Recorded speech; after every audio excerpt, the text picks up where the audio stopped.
And after receiving their advice, I declared a global health emergency, WHO's highest level of alarm on January 30th. And yesterday, I reconvened the emergency committee to review the evolution of the pandemic and advise me accordingly. After 3 months, the committee consists of independent international experts representing all and full range of relevant expertise. I would like to thank the chair committee, Professor Didier Hussong, and all the members. Of course, the pandemic remains an emergency of international concern. The committee has made several recommendations for WHO and for countries. I would now like to invite Professor Hussong to say a few words. Professor, you have the floor.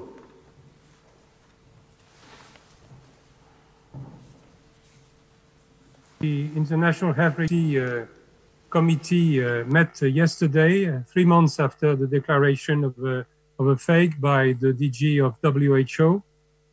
First, let me thank also the members of the EC, which met yesterday during 6 hours.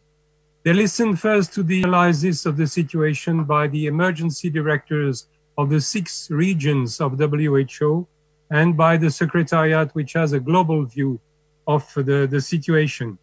Clearly, a huge amount of work has been done at WHO at all levels and by member states to try to face this pandemic. Clearly, also there are differences between regions. In some regions, the impact of the disease is very severe. In some others, it is less severe. Many things have been accomplished, but challenges are still present and challenges are huge. After 3 months, the EC members were first asked to state whether this terrible event is still a public health emergency of international concern. And as you said, Dr. Tedros, was quite simple. It is clear, the advice to the DG was clear. Yes, COVID-19 is still a public health emergency of international concern. COVID-19 pandemic is not finished. EC members were then asked to study advices formulated in January. Should these recommendations be abandoned? Should they be modified? Should they be completed?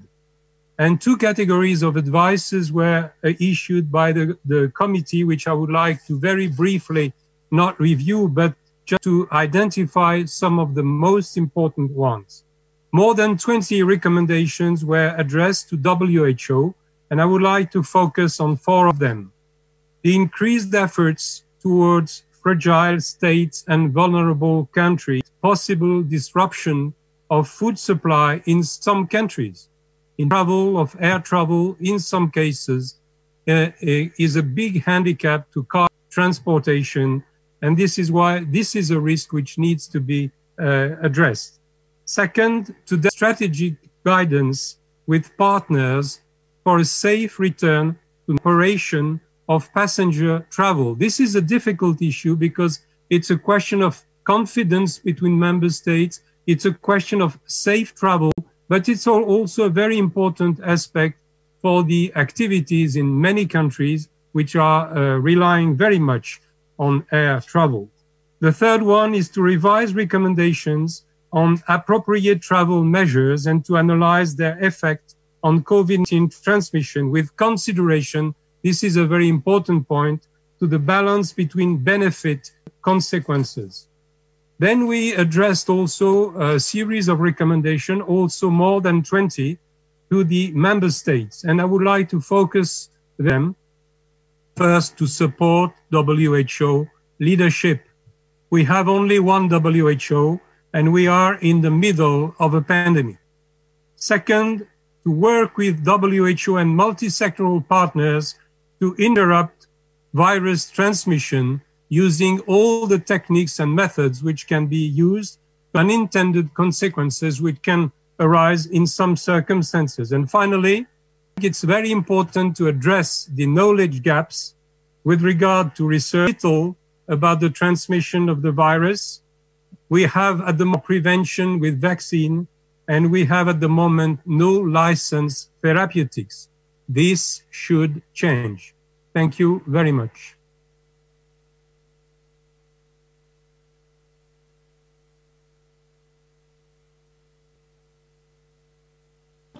Thank you very much, Professor Didier Houssin, for this. I will give the floor again to Dr. Tedros. Thank you, Professor Houssin. I would like to make a few remarks about the committee's advice for WHO. We appreciate the confidence and trust expressed by the WHO to continue to lead and coordinate the global response to the pandemic in collaboration with countries and partners. We're committed to fulfilling that role and to accelerating our efforts.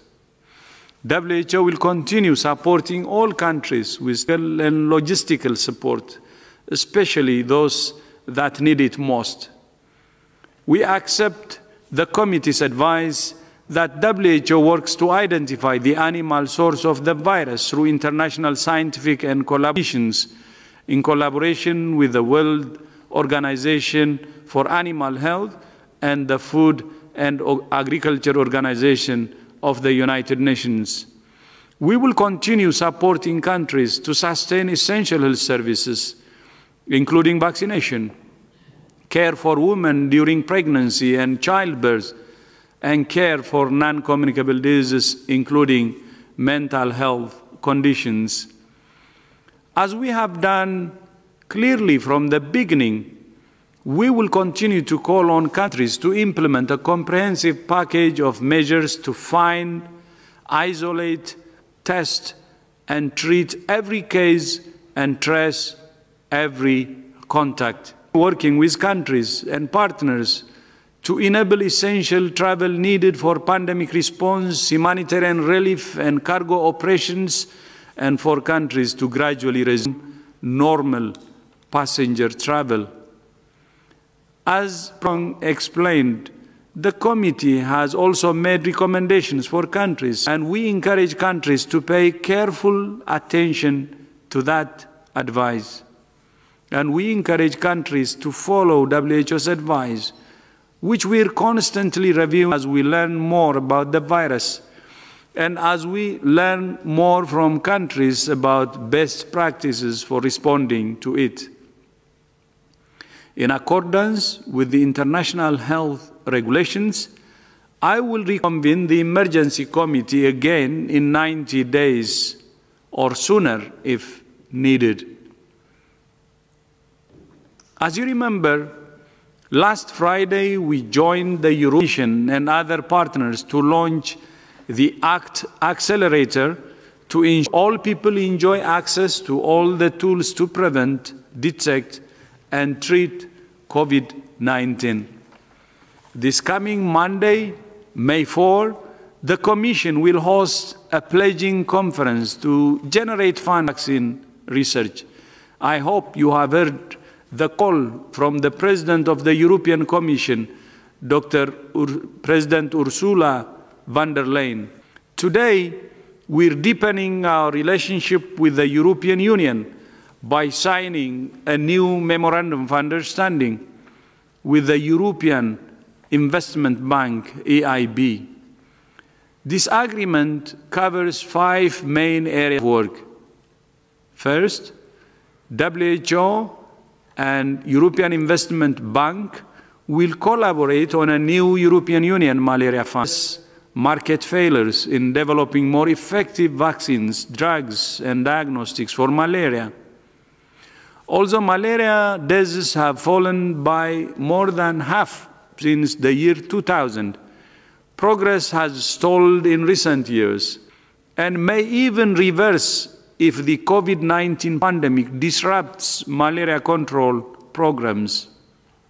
Last year, WHO Strategic Advisory Group on Malaria Eradication and the Lancet Commission on Malaria both concluded that we will need new tools if we're to achieve the dream of eradicating malaria.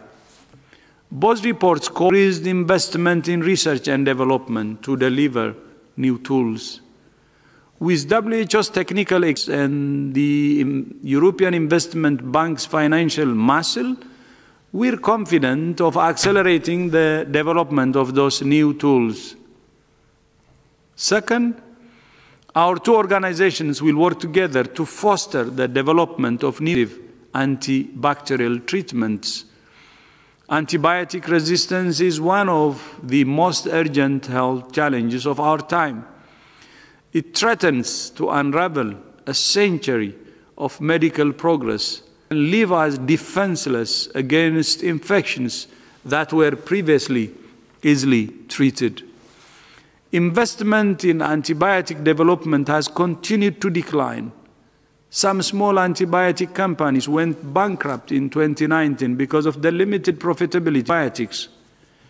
Very few new antibiotics are in the pipeline. Most of them offer little benefit over existing treatments, and very few target the most critical resistant bacteria. To address this challenge, WHO and the European Investment Bank are working on a fund to invest in the development of new antibiotics. WHO and EIB now are in discussions with potential investors and other stakeholders on this initiative. Third, work together to strengthen primary health care and build resilient health systems. The COVID-19 crisis has illustrated that even the most sophisticated health systems have struggled to cope with the pandemic. WHO has grave concerns about the potential impact the virus could have to accelerate in countries with weaker health systems. With the EIB, we will therefore work urgently to invest in health infrastructure and health workers in 10 countries in Africa to start with. Fourth, EIB and WHO are exploring how the European Investment Bank could support the COVID-19 supply chain system to facilitate the distribution of diagnostics, personal protective equipment, and other medical supplies that need them most. And fifth, we will work together to market failures in other areas of public health to examine how financing could help overcome investment barriers and increase access to life-saving products and services. The EIB has rich experience in innovative financing. My friend Werner Hoye today that the EIB were pioneers of the so-called green bonds 30 years ago to generate funds for projects, billions of dollars. We look forward to seeing innovative financing could deliver real results for global health when WHO is advocating health for all. As you know, we have been saying all roads should lead to universal health coverage. And it's not actually more important than now ever during COVID pandemics to say exactly the same. All roads should lead to universal health coverage, health for all. WHO is deeply grateful to the European Investment Bank for its support and collaboration. I would now like to invite the President of the European Investment Bank, Mr. Werner Hoye, to Vielen Dank, my friend, and you have the floor.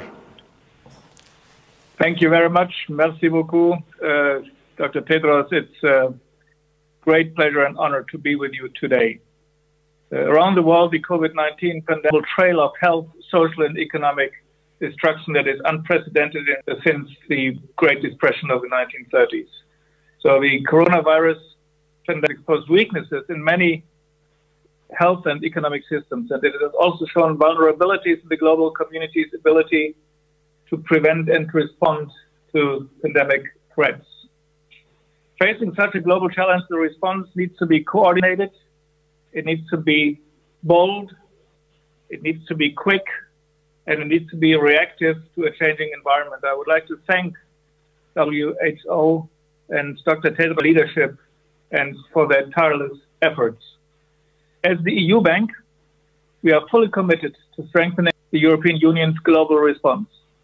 And as the largest multilateral investment bank in the world, we believe that we have a responsibility to act and can play an important role in the global response. Cooperation with WHO is formalized today with the signature of this agreement. But our teams have been working on the ground together and learning from each other, implementing health projects for some time now. Indeed, in recent years, the EU Bank has provided more than $2.3 billion in healthcare and life science investments across Europe and the world. The pandemic was declared. The European Investment Bank has transformed its support for health and business investment to help tackle new challenges. European heads of state and government have recently called on the EIB to support 200 billion of new financing for the joint EU response. Outside the European Union, we have committed to provide 1/3 of the EU response, that is 5.19 related health and business investment needs, following discussions with partners across 100 countries. On Monday afternoon, Dr. Tedros mentioned it, we will together participate in the pledging conference, bringing together the European Union, G20, and UN partners to step up research, investment in vaccine research. As part of the pledging conference, I will outline how the EIB is currently assessing more than 20 vaccine development diagnostic projects, which could provide up to 700 million euros of new investment.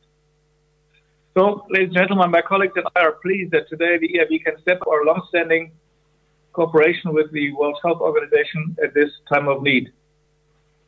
And it fits perfect our cooperation with the United Nations Organization in general and its sub-organizations.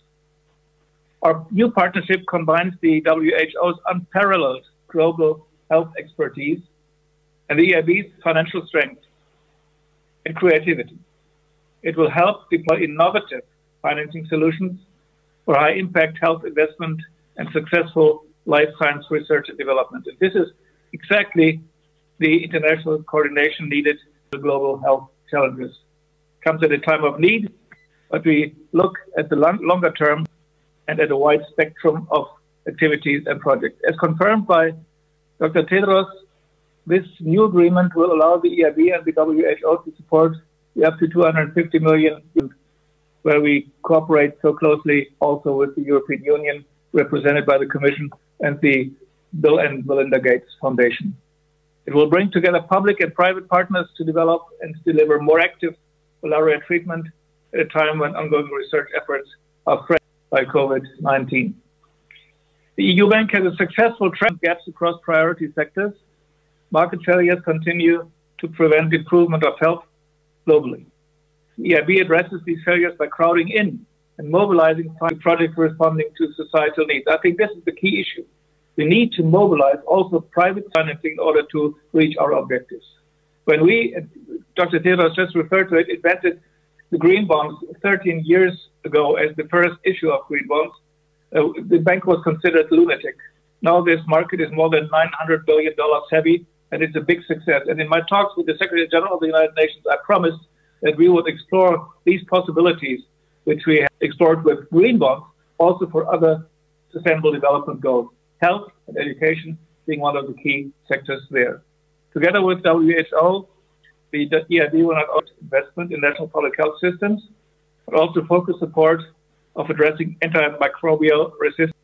It is essential that new investment successfully addresses the risk that current antimicrobial treatment will no longer be effective.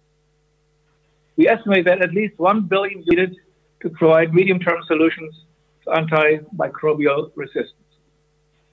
Today's agreement will enable the EU Bank, the WHO, and new partners to accelerate work on a financing initiative, a new one.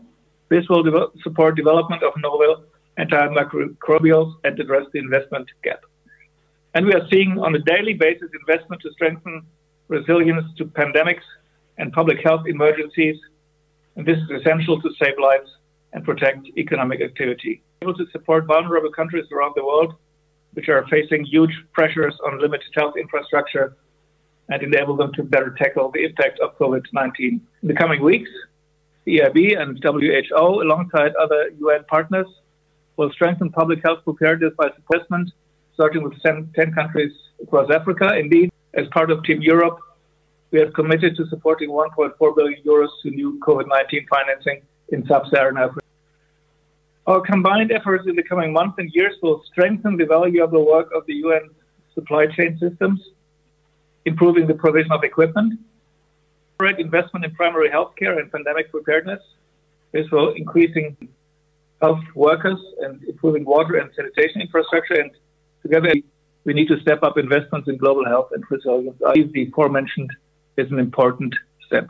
Let me thank all those involved in today's agreement with the WHO. Possible, Dr. Tedros, thanks to you and your collaborators on this great initiative.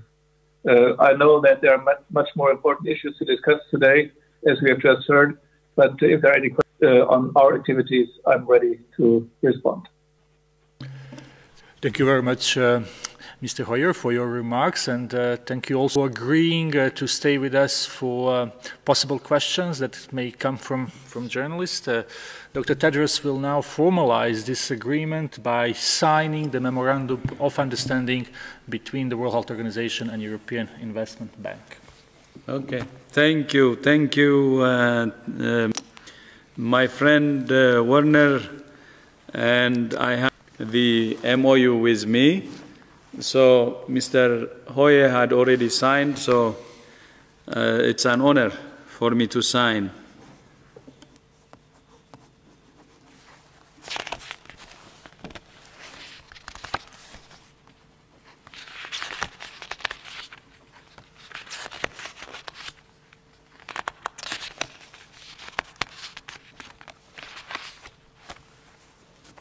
Thank you. So that's it, signed, and thank you so much to the European Investment Bank for its support, and especially to my friend, Mr. Werner Foyer. There we will find. Thank you so much. Thank you. Vielen Dank.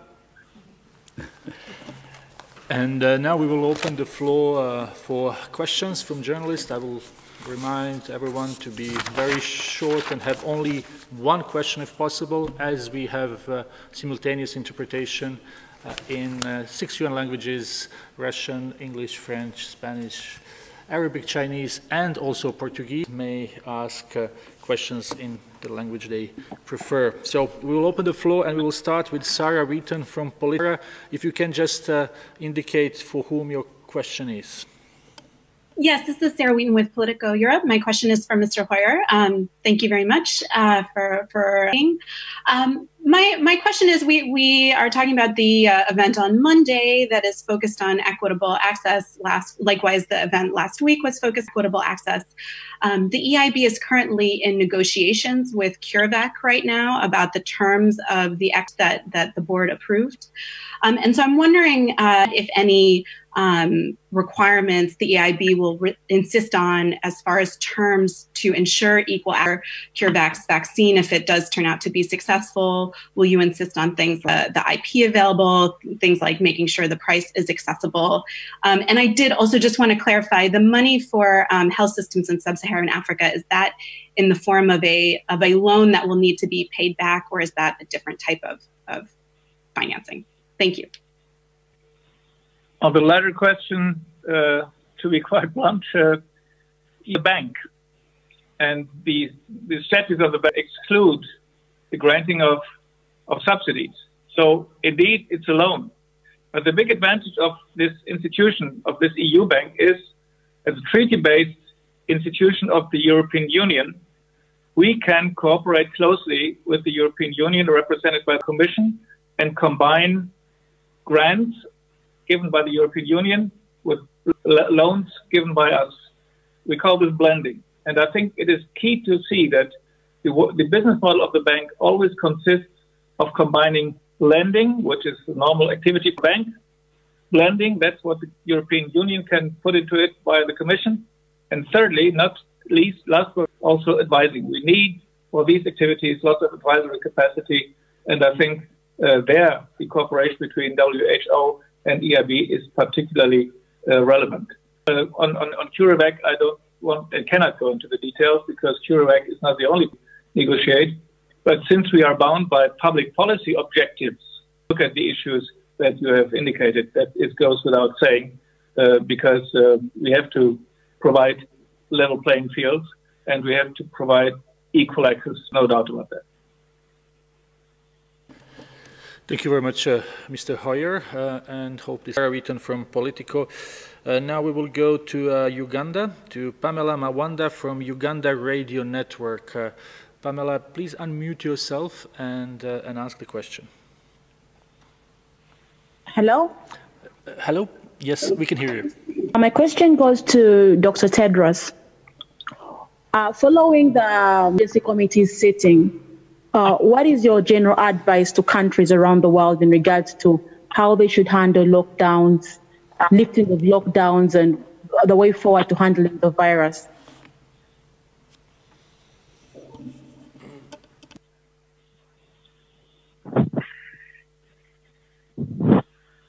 Sorry, difficulty finding the right button. Yeah, no, this is a challenge that governments all around the world are facing. And as you know, governments have implemented different forms of which many people know as lockdowns. So it's very difficult specific advice at a global level that is relevant to any individual country. What we clearly recognise is that public health and social measures have been effective in suppressing the intense transmission of the virus in many countries. And that's been achieved by different forms of lockdown in different countries.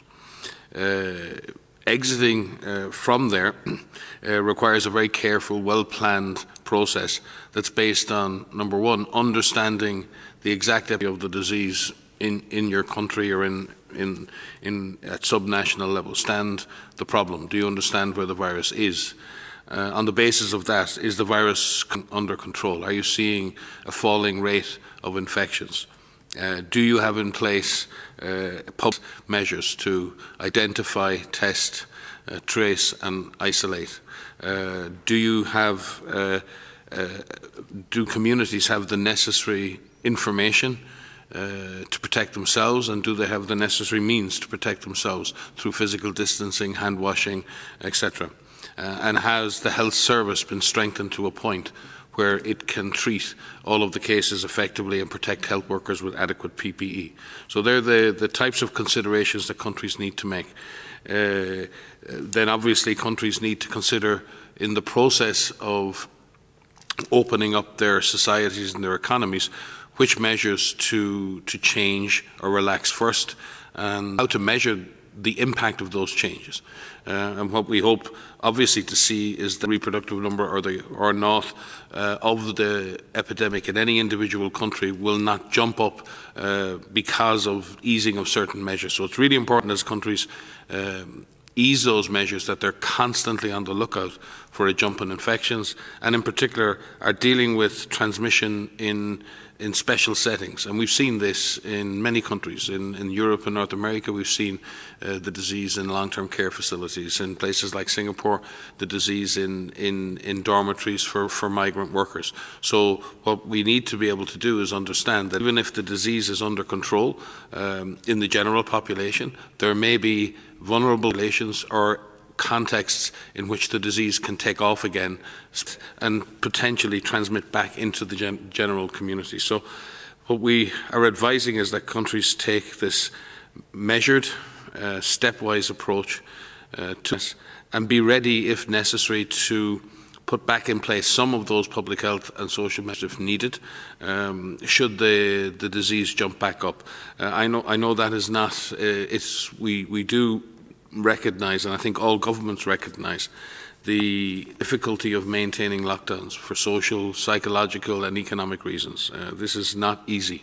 And we also recognise that particularly in developing countries where the immediate economic impacts on contract workers and those who work from day to day for their daily bread is even more profound. So we're very anxious that we can move to a situation where the disease can be kept under control with less severe measures.